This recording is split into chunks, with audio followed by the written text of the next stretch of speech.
You ever had a man throw divorce papers in your face and tell you he'll break your nose if you don't sign? That's how it started. The pen hit my chest before it hit the table. His hand was still in the air, trembling from the rush of his own arrogance. My wife, Emily, my wife stood behind him, quiet, her eyes glued to the floor like she'd already chosen her side. "Your children are mine," he said. I almost laughed, not out of joy or madness, but out of disbelief sharpened into something lethal. 20 years in Black Ops teaches you one thing: when to hold your fire and when to disappear a man without leaving a trace. Name's Jack Mercer. The second I said it, I saw the flicker in his eyes. His bravado cracked. His hand twitched toward the pistol at his waist, like that could save him. His name was Tyler Kane. What he didn't know was that I'd already taken control the moment I stepped into that room. Emily still wouldn't speak. Silence was her new language. Silence and the criminal she'd chosen to crawl into bed with. Infidelity doesn't scream. It whispers. It seeps into your walls, poisons your coffee, and hides behind excuses that sound too calm to question. I noticed it all: the late-night calls, the new perfume, the small lies she thought were invisible. I wanted to pretend I didn't see it, pretend the strange number on her phone wasn't him, but denial is for men who plan to die slow. So, I watched. I waited. And I prepared. She thought she was chasing passion. Truth is, she was after protection, safety, stability from a man who looked dangerous enough to make her feel alive. But she forgot who I used to be. She forgot what training does to your mind. So I played along the busy husband, the distracted father. But inside, I was dissecting everything. Hotel receipts, credit card statements, call logs. I tracked Tyler too. The routes he took, the people he met, the way he moved. He was muscle, not strategy. A man built on fear, hollow on the inside. My silence wasn't surrender. It was the quiet before the storm. Every night, lying next to her, I'd stare at the ceiling and wonder, how long had she hated me?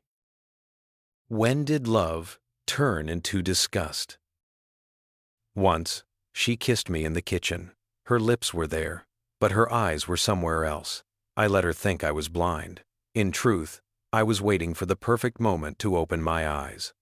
When the report came back, it was all there. DNA, photos, timestamps, betrayal, printed in black and white. That night, Noah and Lily were asleep upstairs. I set the folder on the table. Emily sat across from me, trembling before she even touched it. She flipped through the pages: photos of her, Tyler, their little secret life. Her lips parted, searching for a lie strong enough to survive. None came. Tears did. "Why?" I asked her. That broke her. She sobbed, reached for me, but I didn't move. My silence was louder than any scream. Then came the day Tyler cornered me again. The same cheap smirk, the same gun on his hip. He pushed the divorce papers across the table, trying to act like the alpha. Emily hovered in the background, wringing her hands like a guilty witness. I didn't argue. I didn't shout. His voice filled the room, rough and loud, trying to prove he still had control. I let him talk. I'd heard men like him my whole career, full of noise, starving for power. He thought volume could mask fear. I sat there calm, steady, almost bored.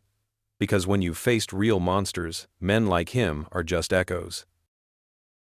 I wasn't here to argue. I was here to end it. I just placed the same folder between us and said, "Read." He flipped through the pages, his smirk melting into confusion, then panic. Every timestamp, every photo, his fingerprints, his DNA, his crimes. "You didn't just crawl into my bed," I told him. "You walked into a federal crime, conspiracy, racketeering. And I've already handed copies to people who don't forget."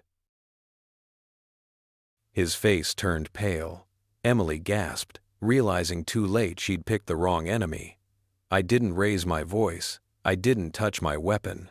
I let silence crush them both. Then, I left. Tyler staring at the evidence that would bury him. Emily staring at the man she thought could save her.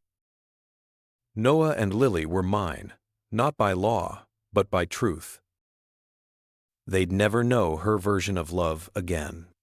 I walked out without looking back. People think betrayal burns hot. It doesn't. It freezes you solid. It strips away what's weak until all that's left is focus.